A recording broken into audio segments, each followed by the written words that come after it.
All right, welcome everybody to this session, Tech for Discussions and Collaboration. You can get the slideshow for today at the link at the bottom of the screen here, bit.ly/capital NEO lowercase collab.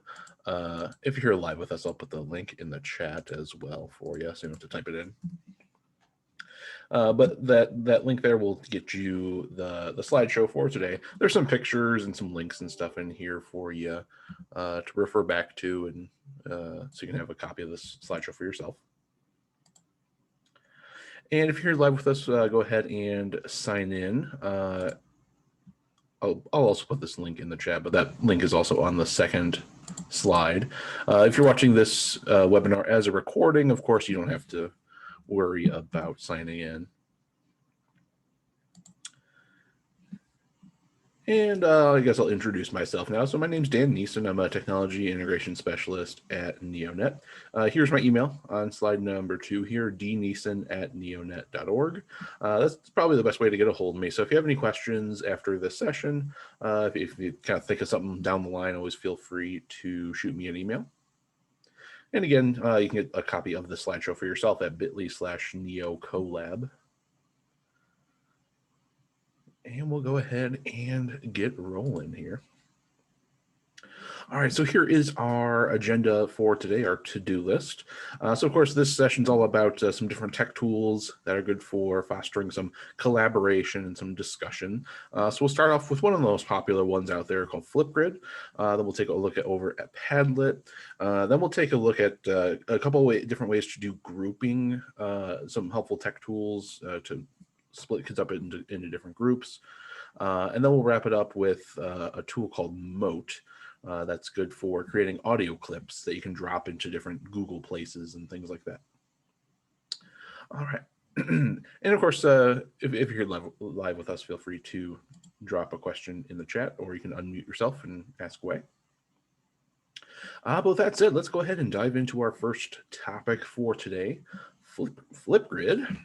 So if you've never used Flipgrid before, Flipgrid is a site that allows students to respond to prompts with their own selfie videos that helps to facilitate discussion. And there's some kind of nuances to it, but we'll take a look at it and kind of get you a nice little tutorial today. So again, Flipgrid is a site that allows students to respond to prompts with their own videos.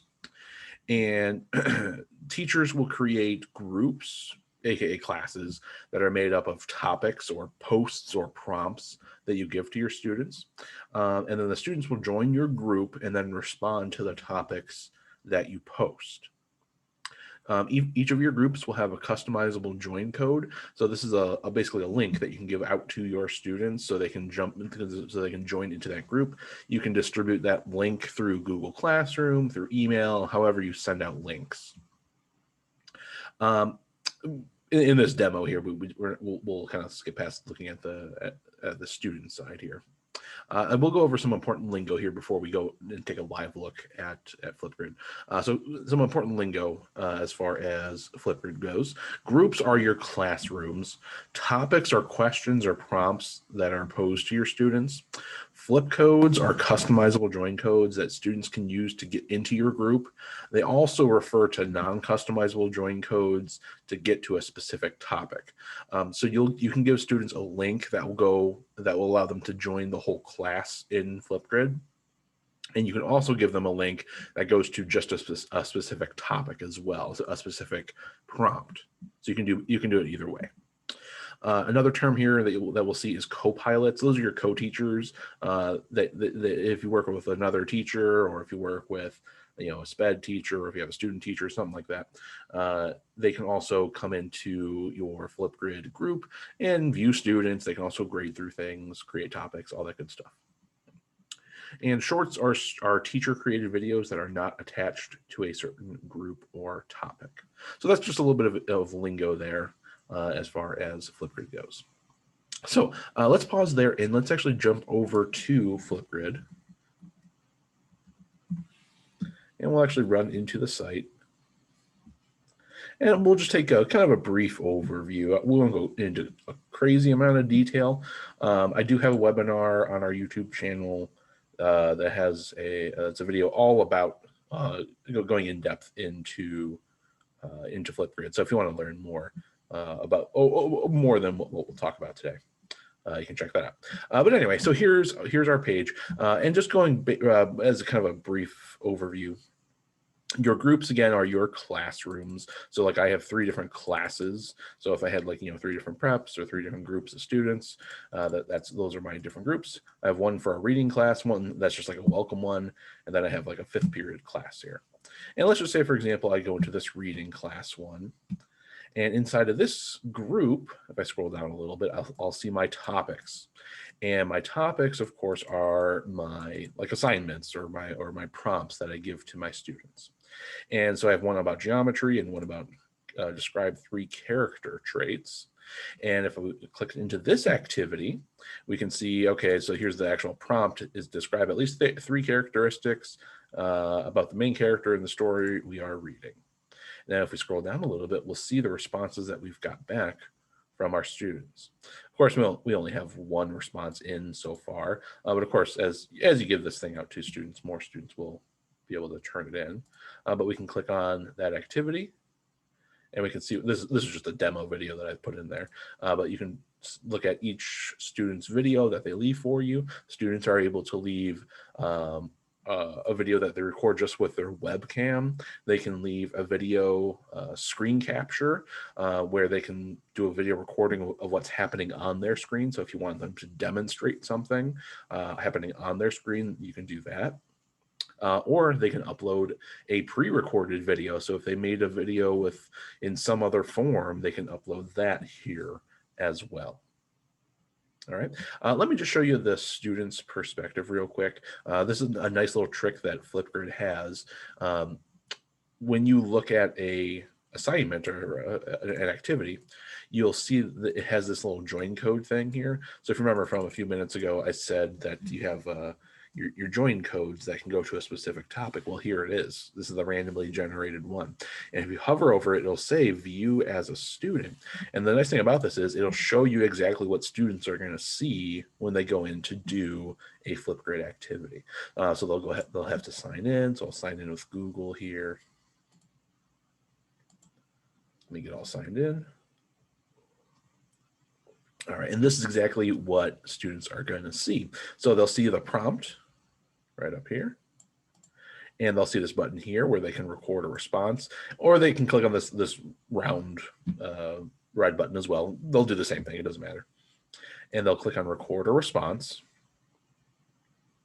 And from here, it'll pull up the camera. It's probably not going to do a preview for me because I'm using Zoom for my camera too, so it's not liking that. But then they just go through the prompts. They can again upload a video that they already have on their computer as well, and then they can just leave a recorded response.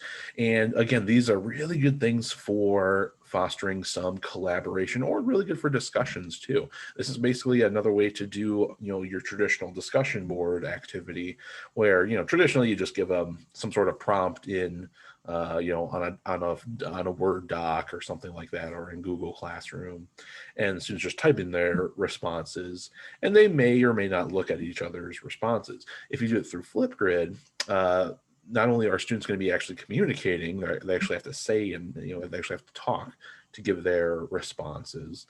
It makes it a lot easier for the teacher to track what students have given responses, and students are able to look at each other's responses.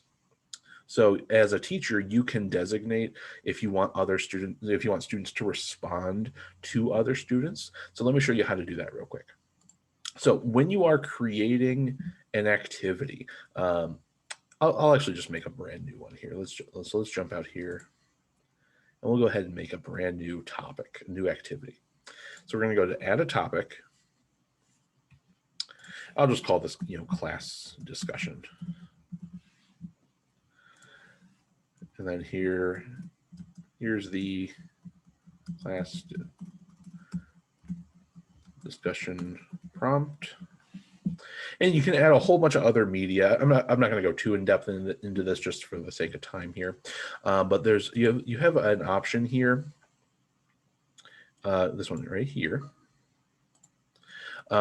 new videos, this topic moderation option right here, new videos and comments will be hidden from students until you activate them. Previously submitted content will remain active. So if you turn this one on, students are not going to be able to see other students' responses in this topic until you as the teacher go in and allow them to see it. So it's you kind of work as like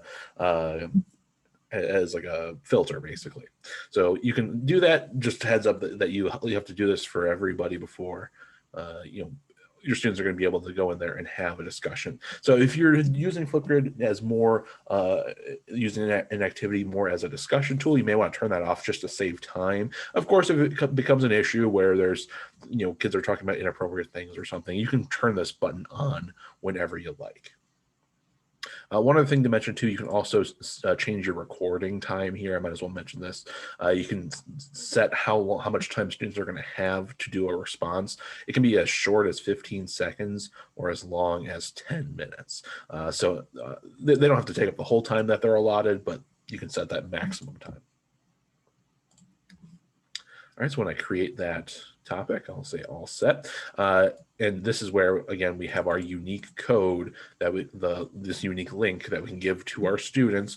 And it has all these different integrations here. So if you use Google Classroom or Teams or Remind, or you can even do a QR code, all this stuff, however you distribute out links, you can do it from there. All right. And again, here's this discussion, and students will be able to come in here and do a discussion just like normal. All that students have to do is click on the link that you give them. They'll scroll down the page a little bit, click on that big red circle, and make that video. All right.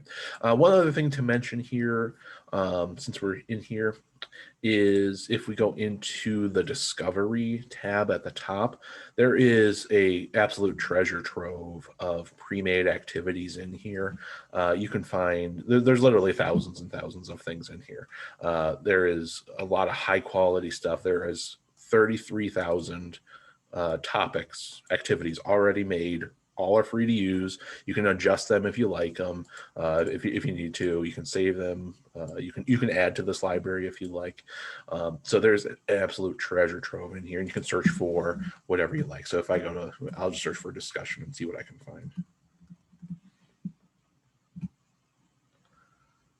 All right, so there's lots of different ones in here. This discussion is probably too broad of a thing, so you can even narrow it down by subject area or by audience, or whatever you're actually talking about. You can really narrow it down and find all this stuff that other teachers have made that you can just steal for yourself. All right, so if I found something and there is here's this weekly discussion thing, and so here's this prompt. That looks pretty good. This was made by some other teacher. I don't know who this person is, but it's free. It's all free to use. So I can just go in and grab whatever I like. And if I say, okay, this looks good to me, I'm going to go ahead and do add topic. And I can add it as an individual topic or add it to a group. I'll probably do it into a group so I can put it into one of my classes. That's probably the most common thing you'll do. So I'll put it probably into my reading class, and then I'll click next. All right, then I'll go to my topics. Hey, there it is, right along my other stuff here. And if I like what I see here, maybe if I want to change something, I can come up to the little pencil up in the top right, and I can change whatever I want here. So if I want to change this GIF here or change part of the prompt that's there, I can do that.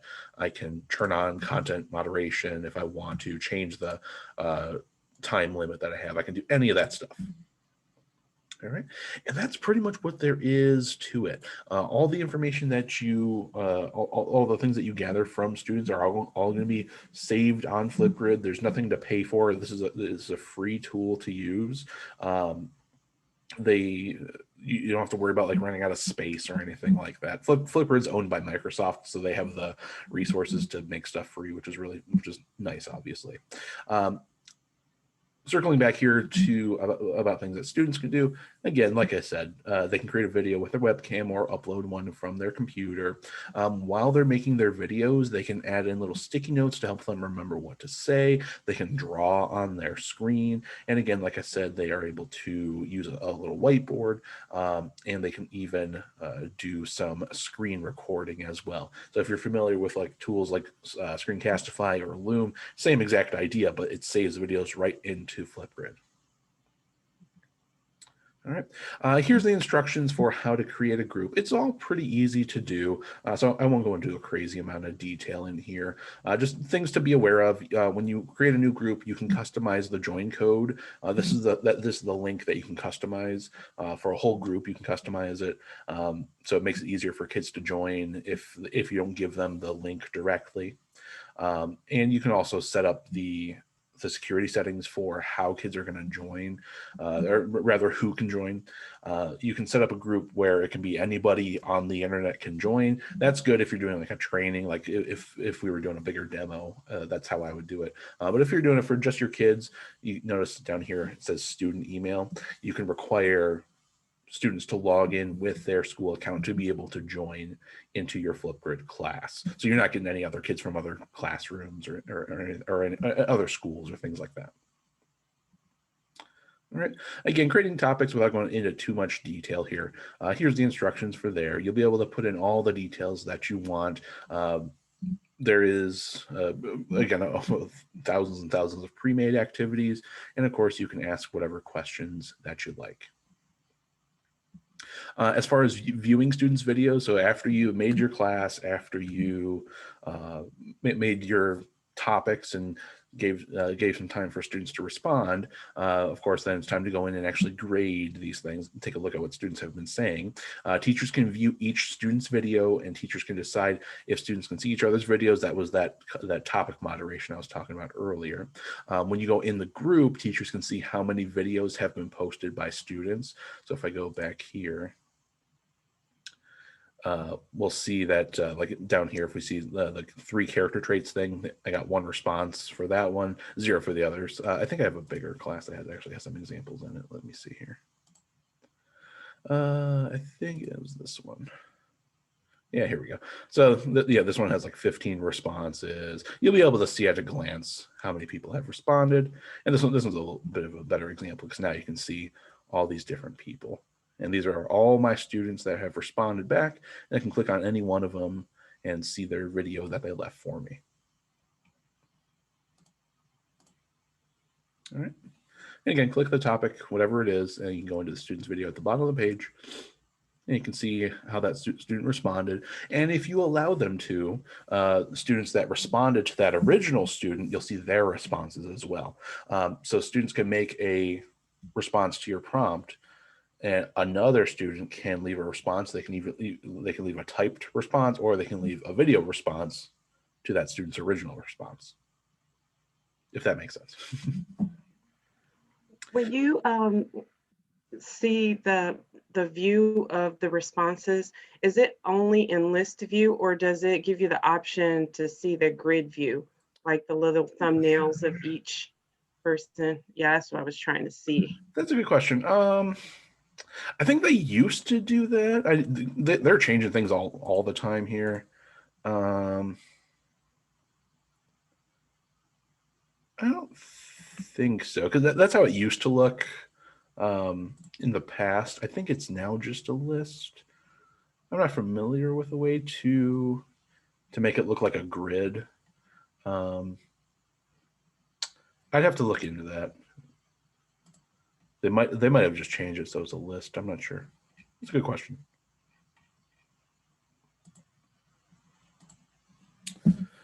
All right. So Copilot, as I mentioned earlier. So again, Copilots is where you can allow another person to edit the group, create topics, review videos, provide feedback. So again, if you have a co-teacher, or you work with another teacher, or if you have a student teacher, or if you're going to, if you have a SPED teacher that you work with, or counselor, whatever, you can go into one of your groups and click on the Copilot at the top. So if we just go into let me go into my reading class again here. So right up at the top here, add a Copilot, and we just drop in that person's email. They'll get an email notification saying, hey, you've been invited as a Copilot.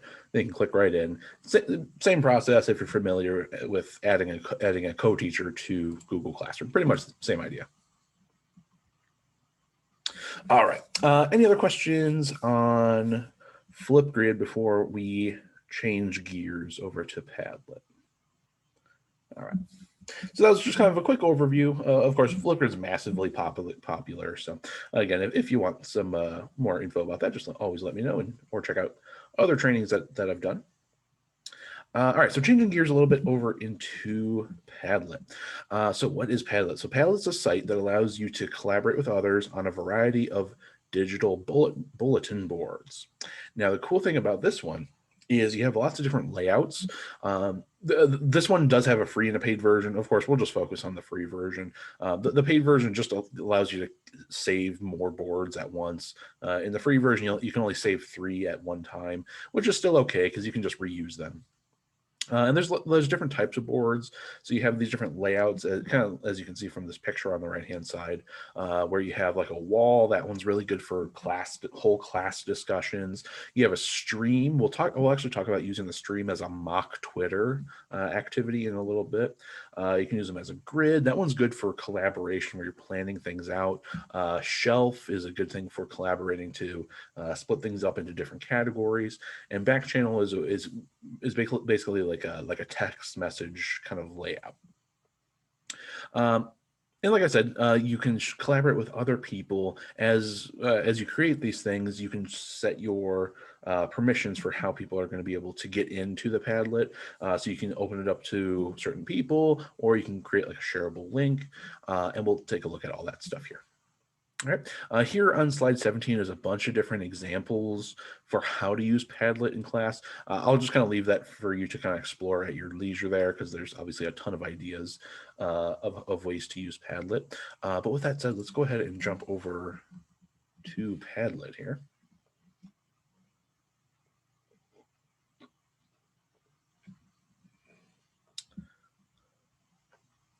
And since I already have it made here, we'll start with our mock Twitter one here.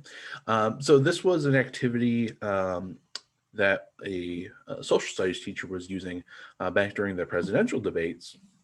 And the idea was this teacher wanted to do like a Twitter activity where students could, lay out their thoughts about what was happening during the presidential debate.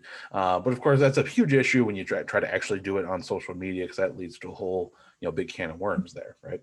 And so how could we do that in a safer, more controlled way?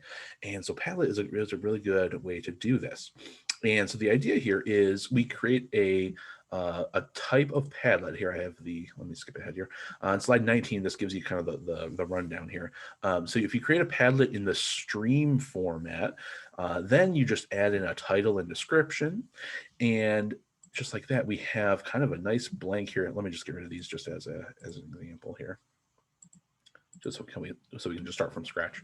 And this just is basically, the idea is try to emulate Twitter as best as we can. So of course, when you scroll through Twitter, it's just like post after post, just scrolling down, right? And so that's exactly what the stream style of Padlet does. So every time we make a post, it gets left there. And if I make another one here, it'll just be a continuous stream of posts going up and down. And you can even like leave little hearts. There we go. And you can even leave comments. So it works almost virtually exactly the same as Twitter does. You can't do retweets if you're a Twitter user, but it's as close as we can get in a really, really safe way. Now, like I say over here, under settings gear, you can set the reaction style to like and allow comments. So if we go up to our settings gear way up in the top right, and we'll scroll down a little bit, and we'll find this reactions part right here. And there's different styles that you can do. So you can turn off reactions completely. You can do like, you can do upvote or downvote. You can do a star, like a 1 to 5 star, or you can give it like a numeric grade. And to emulate Twitter as best we did, we just did a like, which is a little heart, which is the exact same thing that Twitter actually does. And you can also allow comments as well. So that way it works pretty much exactly the same as a mock Twitter. And when it's time to actually go out and send this thing out to students, we just go up to the share button up in the top right. And under privacy, this is where we can set our privacy policy here. And so, of course, this is the original, the whole point of doing this in Padlet is, having students do this stuff actually on Twitter can lead to a whole bunch of problems. So we can lock things down here in Padlet. So if we go into change policy, or privacy rather, we have these different options: private, password, secret, or public.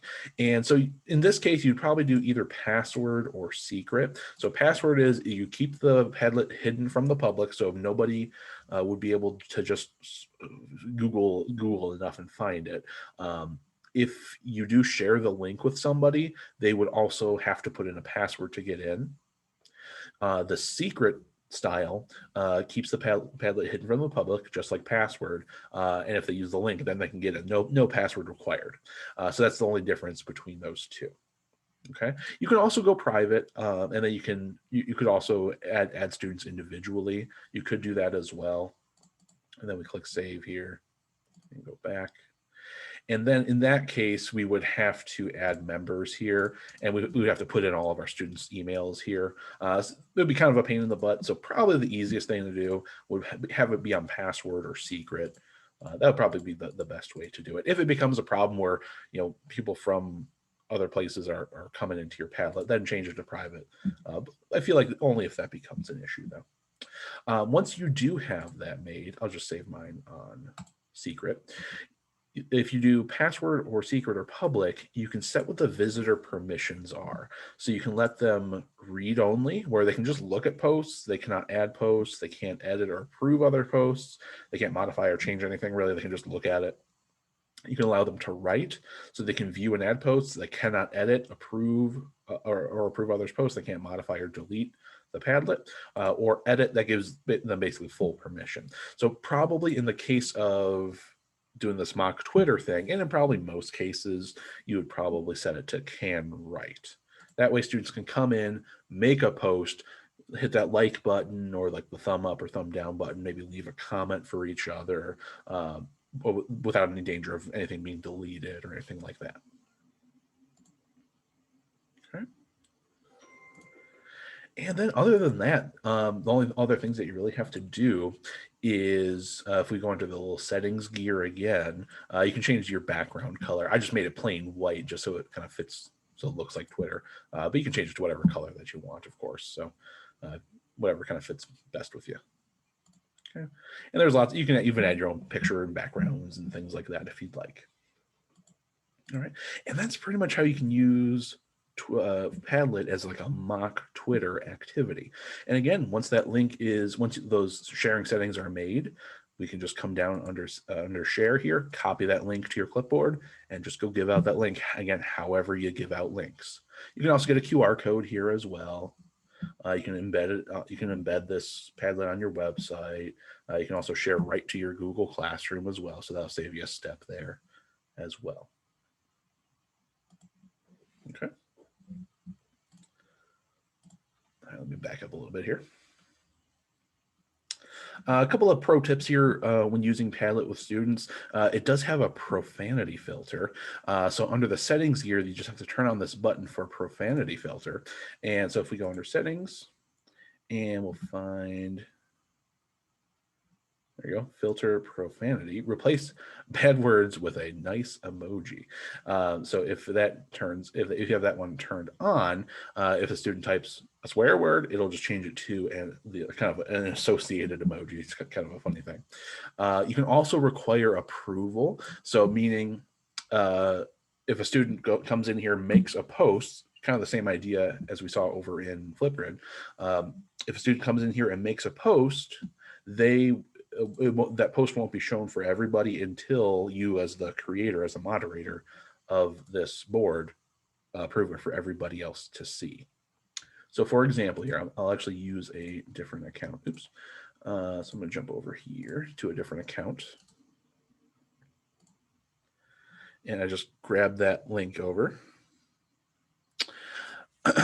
Let's see. Connie said, so the Twitter mockup in Padlet is free also. Yeah. You're just changing the settings to make this layout. So there's nothing extra that you have to do for it. It's just tweaking some settings to make it like that.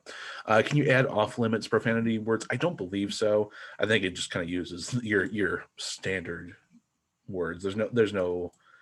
It's like an on or off thing. It's kind of a single choice. All right, so here I am. So the screen we're looking at right now is a student's perspective. So they'll come down to the bottom right, do this little plus button. Notice because I turned on that option for moderating posts, students will see that little banner there. And so I'll just put this mock students. I'll just say mock student post. Go. And of course, the students can upload different things. They can upload pictures or GIFs from their computer. They can also pull in links from other places. They can do a little image search here. So if we do, I'll just say read. Maybe do a, oops. There we go. So you can drop in all these different pictures and everything. There's no save button that students have to click or anything. It all is saved automatically. And so what we're seeing here, let me put this over here and we'll look at the difference. So the one on the right-hand side is the student's perspective. The one on the left-hand side is the teacher's perspective. And notice I now have this button here to delete or approve the post that student made for me. And if I go to a different account here, this is a different student account. The teacher has not approved that SpongeBob one yet. And even though that other student made it, he doesn't see it yet because the teacher has not approved it yet. But if I come in here and approve it, now for this student here, let me just give it a refresh. Hey, there it is.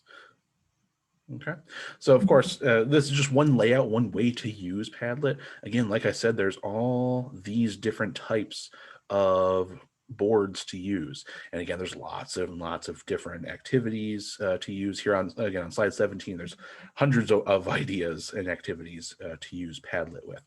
So again, you can use them as lots and lots of different tools. Let's see. All right, so Connie says, I like the approval option, but I would need a Copilot to monitor to challenge it. Okay, yeah, so you can. So you can add a specific person to be your co-teacher. So the way you would do that's a good question.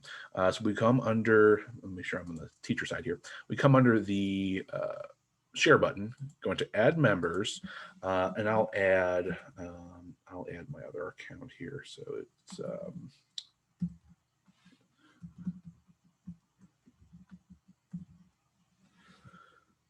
okay, I'll add this other account here.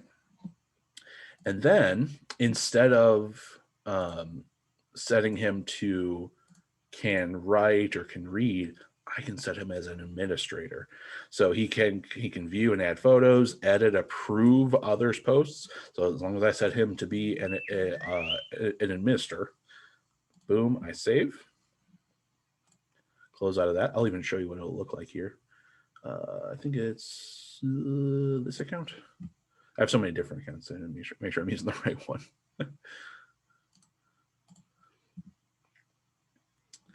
And he'll come in here.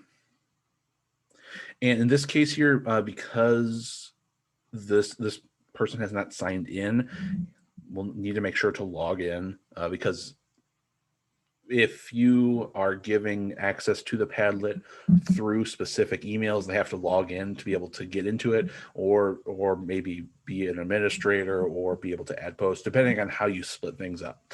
This account that we're looking at right now, this one is the one I just gave administrator privileges to. So we have to go ahead and just log in and just make sure we use the same login info that we got invited to this thing in originally.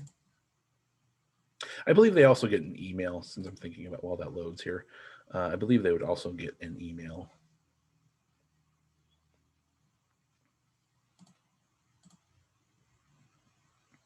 Yeah, here we go. So as you can see, you would also get this email. So so you can do it either way. Just tell them, hey, you can just log into Padlet and then you're good to go.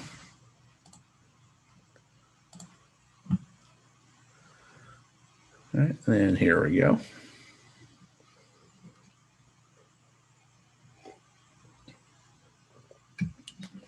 As this loads very slowly for me. I do have too many things open. Okay, here's our mock Twitter.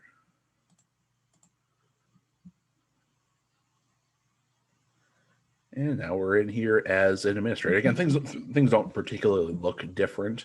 I do have the ability to delete things that a regular student wouldn't have, but I do have that ability here because as a administrator of this Padlet board. So yeah, you can absolutely add what's effectively a co-teacher. So again, that was just under the share button. Oops, sorry, share button, go into add or edit members, type in whatever address you want, and then you can change what their permissions are. Okay, so you can share a Padlet out to be with specific people and or just give a link out to your kids. That way you don't have to put all your kids' email in there. Okay. All right. So like I said, there is lots of other types of activities that you have in there. So here's like another one here. This is like a KWL chart. Oops, this one's the wrong style. I changed the style to the wrong thing here. Let me change this over here. Even after you create a board, you can change its format. We have to go up to the little 3 dots way up in the top right. Then we go to change format. I think this one we did, I think we did a shelf originally. Okay. And so if we did like a KWL chart of the parts of the cell, we can make a couple of different columns here. What we want to know. And we'll do one more.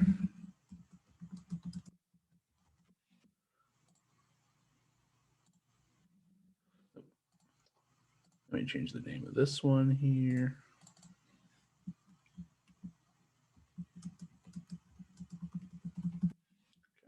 And then just like that, hey, we have a pretty easy collaborative KWL chart. And again, we do our sharing settings just like we did before. Come up to share. Maybe we change our privacy. This one's on visitors can read, so I'd probably change this over to visitors can write so students can make their own posts in here. All right, then we just grab that link, go throw it in Google Classroom, put it in email, however we send out our links. And then when students come in, they can just fill out this KWL chart and we can all see that stuff all in here at once. All right, and again, without going into too much detail, that gives you a nice little overview of different ways to use Padlet for either discussions or collaborations. You can absolutely do both with Padlet. Very good tool, even in the free version. The only way they really limit you in the free version is just the number of active boards that you have at once. All right. Next thing here is talking about groups, how to split up your students into different groups. The first couple things here, Zoom and Google Meet, I'll just kind of gloss over pretty quickly. I feel like breakout rooms have kind of been beaten into the ground already here. But if you need a refresher here's a video for you on slide 21. Just in the interest of time, I won't show it here. But if you need a refresher about how to do breakout rooms in Zoom, here on slide 21, that shows you how to do that. If your school uses Google Meet, you can also do breakout rooms with Eric Kurtz made a nice video talking about how to use them there. But with that said, we'll just kind of skip past those because I feel like that horse has been beaten to death. So I'll skip past that for now. So another tool that you can use to kind of do some more collaboration is in Jamboard. And you can do a single shared Jamboard. If you're not familiar with Jamboard, it's a very nice, easy to use simple online whiteboard that students can collaborate on at the same time. It's nice and easy to use. So we can have something that kind of looks like this here.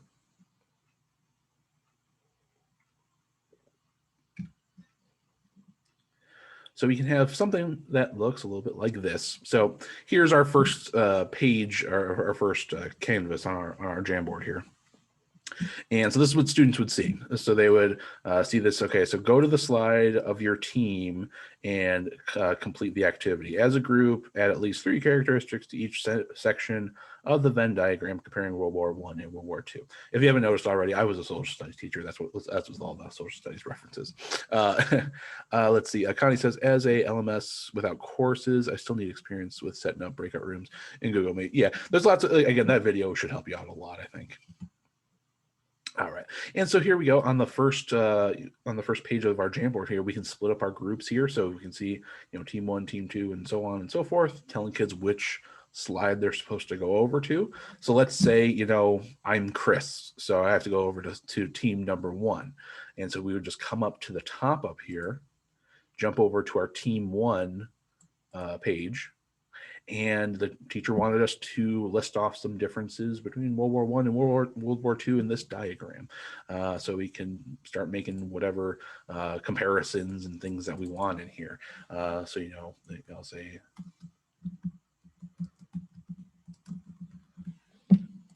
they can start putting in their differences. Of course, it doesn't have to be a Venn diagram. You can put whatever you want in here, but that way it's a nice, easy way to get students into a shared group activity and all in one place, so it's easy for you to look at as well. So the way I made this thing was we'll just kind of give you a little brief overview here. I'll just go to a brand new Jamboard. You can get there nice and easily by going to jam.new in a new tab. And all we did was on the first page, I just made my instructions and I broke up the groups. Then I made a new page by adding a new frame here. And I made whatever activity we were doing. In this case, I did a Venn diagram, but of course we can do whatever we want. We can do, maybe we'll do like a T-chart or something like that. So maybe we'll do like a rectangle here. Make a little T-chart here.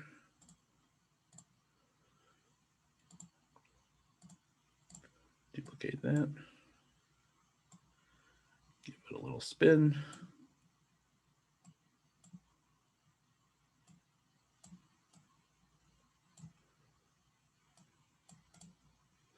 There's our little T-chart. And if we're comparing, for example, mammals and with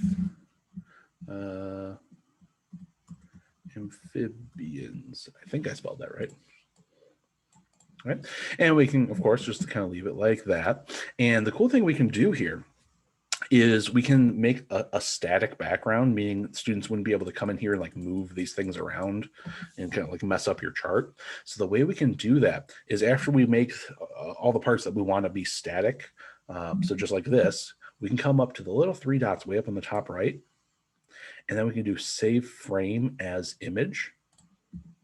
That'll save whatever we have on this frame as a picture. Then we can just clear that frame off, that little clear frame button at the top. Then we can go to set background, and we go to this little picture add button here. And we'll just add in that picture that we just saved. So it's just sitting right down here in my downloads little bar there. I can just drag it right up there. And hey, now as long as I'm, no matter how much I'm clicking and moving things around, this little T-chart here is now stuck in the background. So that's really handy. This is particularly good if you're going to have students move a bunch of stuff. So for example, if you give them like the little sticky notes here, and you want these to be our little movable pieces, if we'll say, warm-blooded. We can make another one for has hair, right? Can breathe in water. The other thing amphibians do, I was not a science teacher, but that sounds right. And then of course, you can add in all these things here. Maybe just move them off to the side a little bit. Something like that. And of course, on that first slide, we can have all of our instructions that we need. And then when students come in, they can just move these things to the right spot on the T-chart as they're doing this activity. Right. And of course, this is a Google thing. This is the Jamboard is a Google tool. That means it talks really nicely with all the other Google things. And so if we want to distribute this through Classroom, we can easily do that, just like we post any other assignment in Classroom. So I'm going to head over there. Let me give us a name, actually. Mammals. Amphibians. Okay. We'll jump into our class here. And we'll just make an assignment just like normal. I'll go ahead and add from my Google Drive. Again, this Jamboard's a Google thing. That means it automatically saves it into your drive for you. Because I just worked on it, here it is in my recents. You may have to search for it, if you put it into a folder or wherever you saved it. I just did it, so here it is in my recents. Go ahead and add it in here.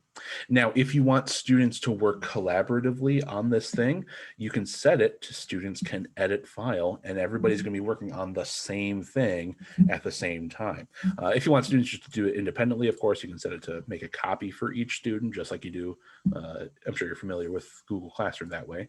But if you're doing this in Jamboard here, just like that, all the students are going to be in one group all together. And then students can come in and work on this whole thing together. And we just assign it just like normal. As soon as students get in there, they can jump in there and start working on that activity. Again, you can, on your first page here, you can set your all your instructions and things like that. So you have your instructions, and you can have your groups, and so on and so forth. You can label all that stuff on the first slide. And then once you have your template made, then what we can do is if we click on this little symbol way up at the top that opens up all your pages here, we can duplicate this one over and over again to make one for each group that you do. So if we have, 4 groups that we're going to have for the whole class, go up to those little 3 dots and duplicate. There we go. We have 2 and 3 and 4. There we go. And maybe I'll make a little note on here, make a little text box here. And this is, team 1 or group 1, whatever you want to call it. Group 1. Jump over to the next one here. Oops, wrong button. Group 2.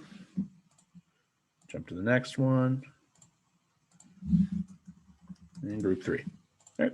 So all that stuff will still be there. Yes, technically students would be able to go to the wrong slide, or go to the wrong frame. I mean, that's one risk you'll kind of have to take, I suppose. But if students are working on this collaboratively, of course, you'll be able to still look and see what changes are being made. Let me show you what you'll see when students are in there. So let me show you this real quick. And I just want to show you the student perspective and what happens when a student is in there. Here's a Jamboard activity. And I'll split the screen again here. So on the right side is the student, on the left side is the teacher. We get that little notification, hey, Andrew Anderson joined. That's my fake student. And if this student, he comes in here and he sees, okay, I'm supposed to be in group number 1. He goes over to group number 1. He starts moving things around, doing whatever. But then he starts going over to other pages as well and starts doing things. As the teacher, you can come in here and you can actually click on his little badge, and they'll jump you over to whatever page he's actually on. So that's one way that you can kind of check. Of course, depending on if you're in person or not, you can always peek over their shoulder and you'll have this little view too. Like, okay, I know Andrew's in group 1. Why is he on group 2? So that's your little workaround there. Okay. Of course, if you have, 20, 30 students in here, you'll have a bunch of these little buttons at the top. But there's a couple different ways to tell which page students are going to be on. And again, if it's an issue, you can also split it up in Google Classroom where you can make different copies of this Jamboard where it would only go out to certain students. So if I made one specifically for group 1, got rid of all the other slides, I can make a separate activity for each of those students. And then as I go and create these things, as I create these things over in Classroom, I can make them go to certain students. So I can make it only go to Andrew and Andrew and Betty. Maybe those are the only kids in that group. That way, that's kind of your other way to kind of lock it down to make sure there's no cross contamination happening there. All right, only a couple of minutes left here. This other tool here called Flippity is a really fun one. This lets you designate student groups or pick students at random. This website, we're not going to really have enough time to go through a full demo here. But this website works with Google Sheets. And basically what they do is they give you these templates. They have various different purposes here. There's like flashcard ones, and there's like a Jeopardy game one. There's lots of different ones in here. But the one particularly useful for our topic today is this one here, this Flippity name generator. And what this one does is it lets you randomly pick a student, either with this like spin wheel thing. You can also just randomly get a random name this way. Or the other cool thing is you can split up your students into different groups. So you can, if I want groups of 2, if I want groups of 3, or if I want, 3 teams or 4 teams, and I can randomize them as many times as I'd like, and it'll just randomize these groups for me. Now, the way this works is, let me back up a little bit here. On this site, again, this one's a totally free one to use. You don't even have to sign into anything. It gives you some instructions and a template, and you basically just follow these instructions. They might be a little bit tricky, but just stick to what the instructions say. And basically, what you're doing is creating a little Google sheet, and then you just list off each of the students' names, and then you basically feed it to Flippity, and it will make this little game for you, but it'll include your students' names on the page. And then from there, you would only really have to do it once to make it. Then you can just bookmark it and save it. So you can just come back to it whenever you need. So then as you are, getting ready to do another activity and you say, okay, I want groups of 3, you hit the randomize button a few times, boom, there's our groups of 3 guys. So there's your groups. I gave you the activity. So if I gave them, that Jamboard activity, here's your groups, go ahead and jump into the activity that we gave you, and then you're off to the races. You don't have to manually make these different groups. All right. Some good actors right there. Does it say again? Oscar-winning actors and actresses on that list. Oh, yeah. Yeah, that makes sense. Yeah. Yeah, that never connected for me. All right, so only a couple minutes left here. So again, we'll kind of just briefly talk about Moat here. So Moat is a tool that allows you to record voice messages and leave them in Google Docs and Slides and Classroom and other places. It's a Chrome extension. It's a free thing. So there's the link for the extension for you on slide 25. And you can see that I have the extension kind of listed right here. And when you click on it, you can just make a voice recording and it'll drop it either into whatever sort of page you're on, mainly for like a Google Doc or a slide. You can drop them into forms over in Google Classroom. So you can have little voice messages or like this here in Google Classroom. So if you want to have your stream in Classroom work as like a discussion board, if you want to start off with like an audio prompt, you can do that. Other things that you can do, other kind of twisting, kind of just taking this tool and kind of twisting it to some different ideas here. I think it's particularly good for like foreign language classes and ESL classes particularly. But you have something like this here where this was just a picture from that I just took from a Google slide where students would click on the audio clip, listen to the clip, and then translate it into the box next to it. And then here's a different type of activity. This one, listen to the audio clip, and again, they do the same thing. And and if students have the extension for themselves, they could make their own audio recording and leave it back on the slide for you to listen to again. So it's kind of a delayed conversation kind of thing. And here's another one. This one's kind of like a paired activity. So in pairs, students would translate each sentence to Spanish by typing into the yellow box, then create a mote audio clip where they speak in Spanish. So the first student would be given this sentence, hello, how are you?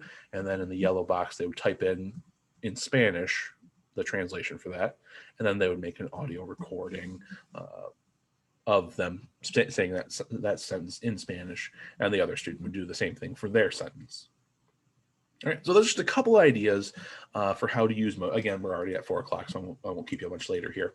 But that's just a couple other ideas here. I did check, and Mote is COPPA and FERPA compliant, so it is a fairly safe thing to do. Of course, with all new tech tools and stuff, always check with your school IT or tech director for all those sorts of things. All right, so 4 o'clock on the dot here. Last couple things. If you're interested in graduate credit, this page here has all the instructions for that. So if you need to earn some grad credit, there's all the info for there. If you have any questions, always feel free to let me know. Coming up soon over the next couple of weeks, I'll have some G Suite basics coming up over the next couple of weeks. We'll also talk about teachermade.com. That's an interactive PDF website. And then on February 18th, we'll do a session specifically about Flipgrid. So we'll take a nice deep dive into that. So if you're interested in any of that good stuff, feel free to sign up for those. Those are all free. And you can check out our full training menu here, or go to training.neonet.org for all that good stuff there. But with that said, that'll bring us down to the end. Sorry, I took a minute over time here. But if you have any other questions, of course, feel free to shout out or send me an email. And again, you can get the link for the slideshow from today at bit.ly/neocollab, capital NEO, lowercase collab. And there's also a survey here on the last slide if you're so inclined. But with that said, that'll bring us down to the end here. Thanks so much for coming. If you're watching this as a recording, thanks so much for watching. And I will see you guys next time. Okay. Thank you, Dan. Thanks so much. See you next time.